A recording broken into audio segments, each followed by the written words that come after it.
ఒకటి పార్టీలో చేర్చుకునేటప్పుడు వాళ్ళ మెరిట్స్ డిమెరిట్స్ కూడా చూసుకోవాల్సిన అవసరం ఉంటుంది. పార్టీ ఇందాకనే చెప్పాను, పార్టీ అంచెలంచెలుగా కింద నుంచి ప్రమోషన్ రావాలనేది నాకు వాళ్ళ ఆలోచన విధానం.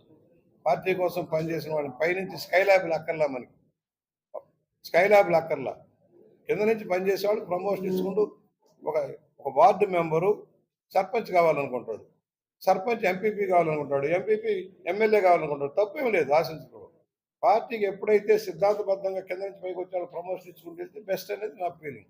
ఇందువల్ల అయోధ్య రామరెడ్డి వస్తాడా, ఇంకో పుల్లయ్య చేస్తాడన్న మనకు అనవసరం.